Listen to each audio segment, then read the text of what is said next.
in a long time. In fact, the first time I tried to record this, the microphone button popped up on the screen. I had to re-enable the microphone for recording. But we're going to start out today because I know it's getting very close to the election. A record 22 million people have voted early so far, and we're still more than half a month away from the election. So I want to start off by going to 270 to win, but I also want to look at Real Clear Politics because that gives you a more unbiased view of where everything stands. Because see, here you get an article from the left, an article from the right, and sometimes they sprinkle in some articles from the middle, but generally a very unbiased platform. And you can see they also have an electoral map as well. And the reason we're going to use the 270 to win electoral map is because it's much easier to change. In fact, I haven't figured out how to make these changes yet.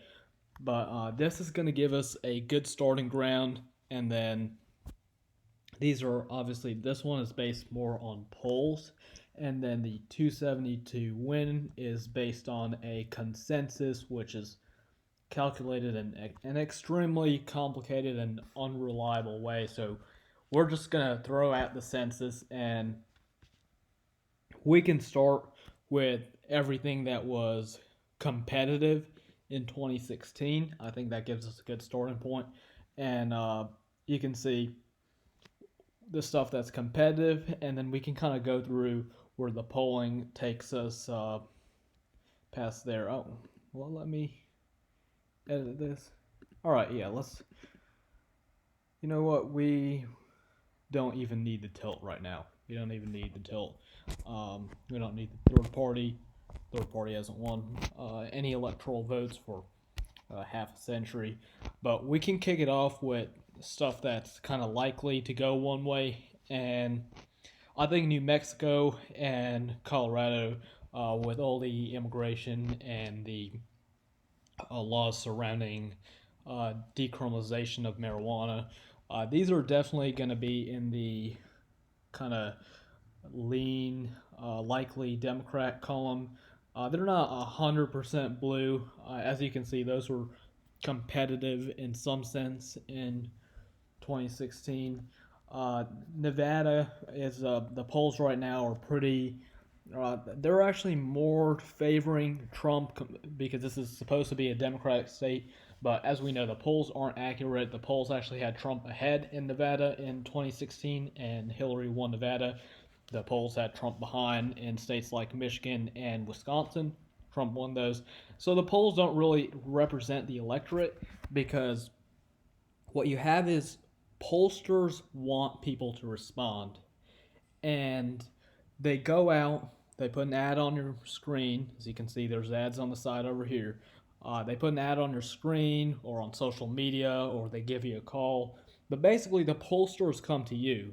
So there's no turnout factor in the polls. And then the other thing is, compared with the electorate, the sample size for a poll, sure, you can sample 1,000 people, 2,000 people. Millions of people are voting in the election. So the sample size that you get with a poll is pretty small compared to the election. That's why the margin of error is generally considered to be in 10%. But if you're in 5%, you're in a really good toss-up position. And if you can get your polls outside of the 10% margin, you're pretty safe. So we can start out with this is what else is lean. So New Hampshire, I know it was competitive in 2016, but I feel like the Northeast in general, with the death of George Floyd and all the other and coronavirus, they have different views on how to handle things, and I think they've moved more left as a whole region. So we can put that into another likely Democratic category. And I would say the same thing about Maine's Maine district. Get it? Maine district. Put that again in the likely category. And we can look at Virginia. Virginia hasn't voted Republican in a very long time. Trump was ahead for just about 15 minutes in 2016, and then Democrats just swept that state. So I'm going to put that again back in the likely column. Now, an interesting article in the Washington Post, which we'll get to, there is a possibility where Trump can flip Virginia. I think it's a bit late for that, but there was an election possibility that he could flip Virginia to red. That'd be a major upset. So I think that pretty much. Oh, I'm sorry. The Georgia. Yeah, let's. I don't know why they think it's a toss-up, but you know what? I'll leave it at leans. But I think that takes care of most of the likelies. I think Minnesota at this point is a likely. I know it was again competitive in 2016, but with George Floyd and all, different views from different perspective. Not my views. I think most people know I'm a big Trump supporter, but I'm not here to impose my views on anyone. I'm here to give an accurate representation. So in that case, we can move to the leans. We can start with the leans blue category. States that lean blue out of what's left. I don't see any that really lean blue. I guess Michigan. Michigan leans blue at this point. I know Trump won that in 2016, but at this point it leans blue. The polls, I know they're not accurate, but they're showing Biden's about 10 points up, and that's right on that margin of error with the polls. So it's not completely out of the books for Trump, but it looks like this year Democrats have spent a lot of money in Michigan and made significant inroads into the state. And then we can kind of go to leans red, which there's not too many of those either. I think Iowa is leaning red. And and Texas. Texas, I think Texas is actually likely. I'd say that's likely at this point. It's kind of, there's a lot of immigration in Texas, and it's not great for the Republican Party, but I think this year they still got that. They still got it in the bag. And that's when we're left with our swing states, and we can just add a tilt over here. Again, Nevada polls are somewhat close, but I still think it's kind of in Biden's favor. Ohio polls are somewhat close, but Trump carried that state by 9 points in 2016. Ohio is a big bellwether state. Since it was introduced to the Union, it's only voted against the winner 3 times, and please correct me if I'm wrong on that, but since it was introduced, it's only voted for the loser 3 times. So if you win Ohio, historically, you have a pretty good chance of winning the election. I think that tilts red over here. Then we have Pennsylvania, Wisconsin, Florida, and Arizona. And that's where we're left with kind of the toss-ups. And you can see that Democrats have an advantage in the Electoral College. And I'm just going to create a new map, and I'm just going to show you how deep that advantage is. So we can start again. Let's just start with a blank map, and we'll give states that historically Democrats are almost guaranteed to win, and historically states that Republicans are almost guaranteed to win. So we'll start with, I just clicked on an ad. Oh, I thought I clicked on an ad. But we'll start with a blank map. And we'll start with January 24th. What is happening? I really should turn ad blocker back on. I don't know why I got rid of it.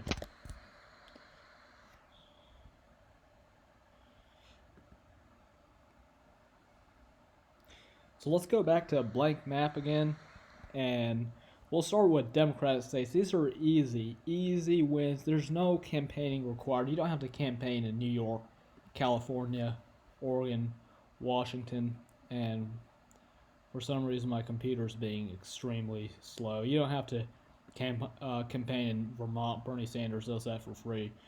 Massachusetts. We got Rhode Island, Connecticut, New Jersey. And you know how Democrats complain about, oh, these states over here, they're overrepresented. Wyoming has 3 electoral votes and blah, blah, blah. Well, D.C. should be a part of Maryland, but it gets its own 3 electoral votes. Solidly Democrat. Delaware is another small state, that Democrats just divided up. See where Delaware is. Right here. Yeah. For some reason, this thing is being extremely slow. But yeah, Delaware, again, should be part of Maryland. DC and DE, they should both be part of Maryland. That's a fact. But instead of getting, if they were combined, maybe Maryland would get 12 electoral votes, maybe 13, 14. But they get 16 when they're split up like this. So it's definitely, it's not a Republican problem. But let's go back to doing more Democrat states. Historically, let's see who else wins. I'm not going to put New Hampshire because that has flipped. Maine kind of splits its vote, but historically, the Maine district in Maine usually goes blue. And then this district usually goes blue. And what else goes blue? Minnesota's been gone blue for a long time now. Nevada, I think now it's kind of fair game. Hawaii goes blue. So I think we should be satisfied with this map. Oh, I forgot about Illinois. Let's just go through this. But I think we should be satisfied with this map for Democrats. As in just hardcore Democratic states. And in terms of, I think traditionally Texas has been a big Republican state. That's changing now, but we'll give it to them right now, and we're going to see at the end what the point of this is. Kansas, Nebraska, South Dakota, North Dakota, Wyoming, Utah. Missouri was actually a great bellwether state for a long time. It took a lot of work to get in the Republicans' pocket. It looks like it's not going to be a bellwether state anymore. It's more leaning Republican. Of course, they sweep the Deep South, excluding Florida. And again, Georgia's kind of competitive this election, but not really. Tennessee, Kentucky, that's where Mitch McConnell's from, and famously West Virginia. Coal mines, and we have Mike Pence's state, Indiana, Montana, Idaho. So these all are really solid Republican states that we have. Oh, and Alaska. I always forget about Alaska. But you can see it as in terms of solid states, Democrats get 195. And if we remove Texas, because turning more into a swing state, it's not there yet. But if we remove Texas, Democrats have a huge advantage in the Electoral College. And they're complaining about how Republicans have a systemic advantage and it's a racist advantage, but that's just not true. There are about the same number of registered Democrats and registered Republicans in the country. And just right off the bat, Democrats get a huge electoral advantage because big cities like New York, well, if you're a Republican living in upstate New York, your vote is basically void because everyone in New York City and surrounding boroughs, they're all going to vote Democrat, and your vote's going to have no say. The same thing for California. Vote because you can in the local districts you can still win for the House of Representatives. You can still win those, but as in terms of the Electoral College, if you're a Republican living in California, might as well vote for Harambe. And I know these change over time, and that's why everyone should go out and vote. As solid states can change over time. But for right now, Democrats have a huge electoral advantage, and we can go over to the swing states now, but it's the game's really tilted right at least for right now in favor of Democrats. So we have 248 that they kind of start out with versus 204. So if either of the candidates are going to win, well, Democrats if they get Florida, the game's over because that pushes them over 270. So Republicans have to win Florida, and I don't think it's just going to be for this election. I think it's going to be very beneficial next election. And the problem is, see, Democrats, they have New York. There's kind of 4 bomb states that you need at least 2 to win. You have New York, have California, Texas, and Florida. And traditionally, Texas was a big red state, and Florida was, it was conservative, and that put the Republican Party in kind of an even position. It didn't have as many electoral votes, but still a good amount of electoral votes. And sorry, let me uncheck this. And that really, you can see it balances out the map to 233 versus 248. But now, since that's a battleground, that's a must-win for Republicans.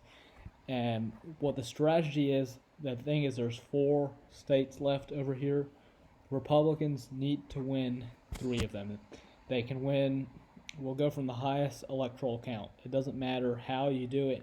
Republicans have to win 3 out of 4 states. Actually, yeah. I'm sorry, 4 out of 5 states they have to win. So 3 out of 4 after Florida, 4 out of 5 total. So we go in and flip these all back. I think its best shot of winning is to sweep the East Coast and Arizona, which has historically been a Republican state, but it's up for grabs this election. I think that going to Nevada is it's okay, but there's a lot of battlegrounds that Republicans just absolutely need to strengthen. They need Ohio this election. They can't let that slip back into the blue column. They need Iowa. They can't lose their base. And Democrats right now, because they're doing pretty well in the polls in battleground states, Donald Trump is fighting. He's fighting, but when you have the media, and it's no secret, whether you're a Democrat or a Republican, the media favors Joe Biden. It's a fact. It's something that you can either be happy about, you can say it's the right thing to do, or you can be upset about it, but it doesn't matter. Media favors Joe Biden. So when Donald Trump posts an ad for 30 seconds, he's paying millions of dollars for airtime, but the news coverage of Joe Biden is basically just free advertising for him. So Donald Trump is having a lot tougher of a time, and depending which camp you're in, that can be a good thing or a bad thing. But he does need to get Florida, NC, and Pennsylvania, and that's where we'll switch over to Real Clear Politics, and we'll see what the latest polls are looking like, and then we'll go and see how these polls compare to 2016. So let's go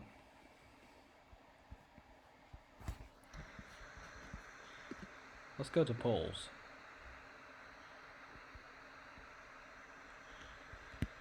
Okay, this is a little bit different. Oh, I'm sorry. I'm totally blind. Totally missed it. I'm sorry. Latest polls. So we have some good news for Trump, some bad news for Trump. Missouri, obviously, I said, more red. So Florida, it's I don't know what happened here, but it's a tie right now. Florida's really competitive. Last election, he won it by about 1 point. Michigan won by 1 percentage point. So we have one that's putting him at a tie.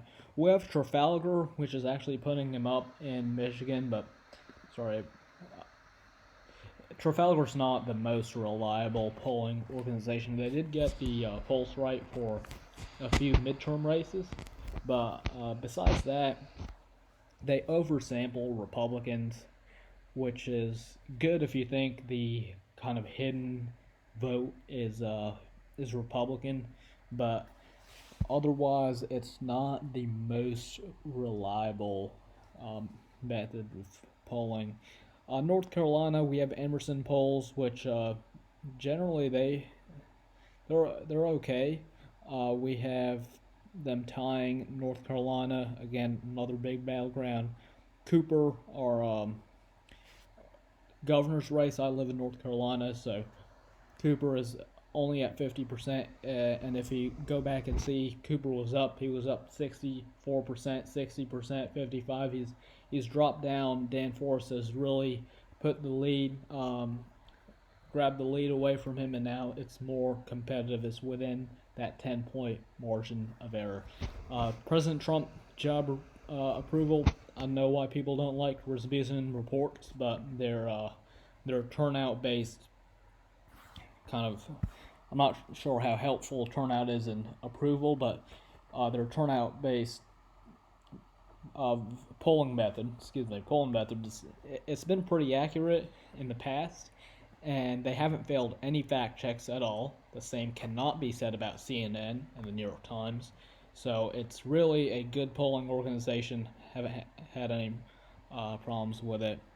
Pennsylvania, we have insider advantage. That says that Pennsylvania's just tilting Biden a little bit. Same thing with Arizona.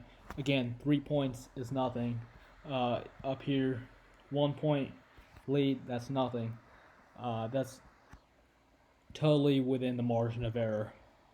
And then we have all these ones with a star next to them. Just don't trust them. They're terrible. They shouldn't even be counted. They're mostly pro-Democrat. Monmouth, it's New York Times.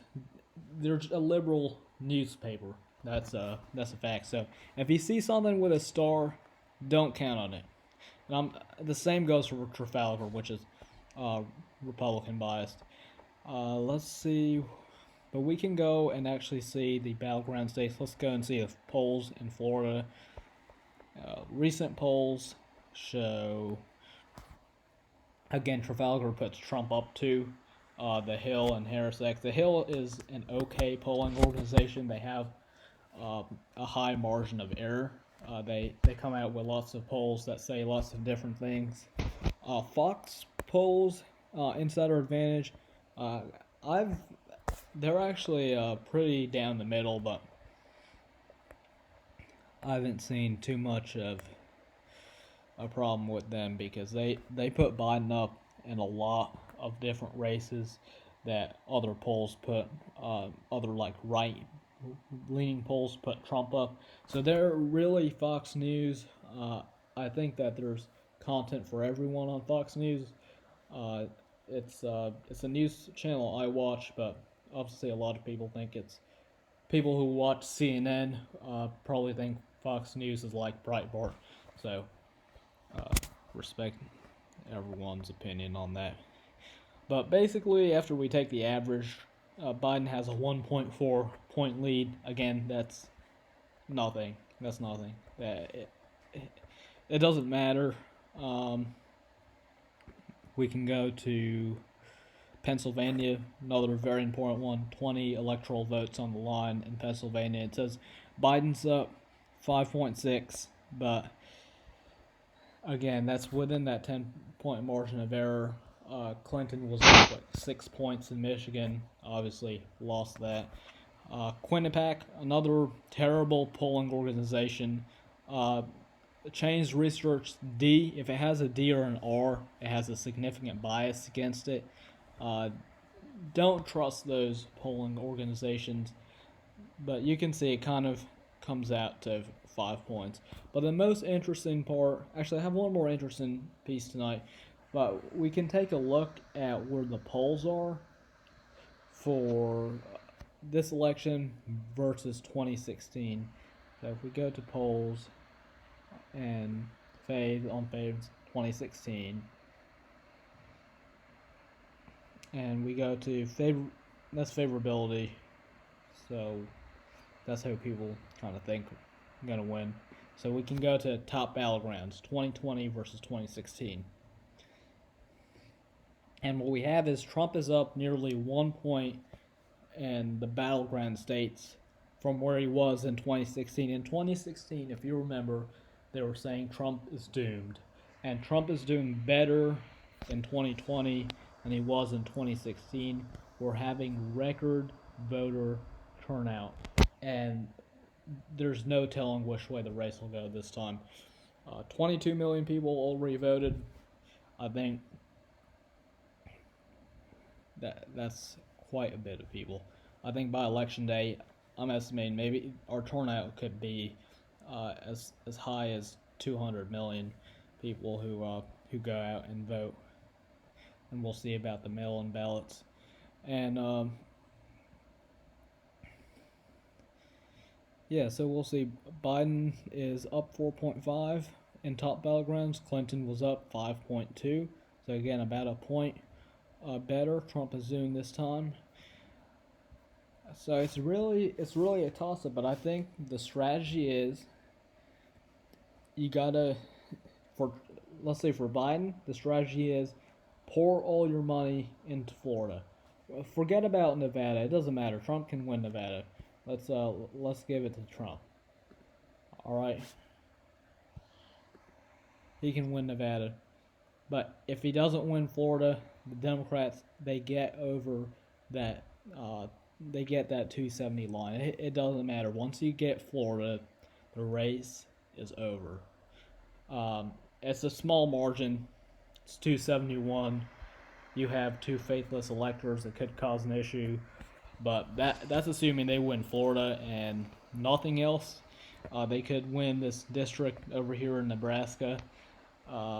It's very unlikely that Trump can flip any of these of the split districts or any of the other states on the map, including Michigan, which at this point it's looking pretty blue, but I could be wrong. But I think the strategy, if you're Joe Biden, go and schedule like 10 stops in Florida. You just got to campaign in Florida and possibly take a trip to Ohio to seal the deal. If you're Trump, you definitely don't want that to happen. You want to get Florida, but you also want to get a few other states, which are the easiest states you can get in your hand right now would probably be North Carolina.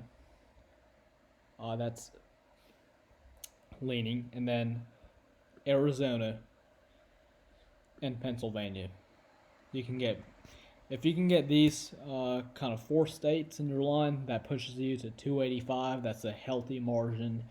You don't have to worry about Wisconsin. You don't have to worry about Nevada. So I'd say if I'm Donald Trump, I'd go to these 4 states for the rest of the time that we have until the election.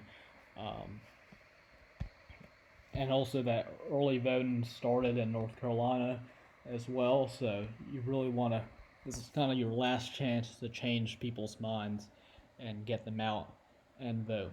But that's it for the video today. Comment below who you think is going to win, and we'll see in just a few days.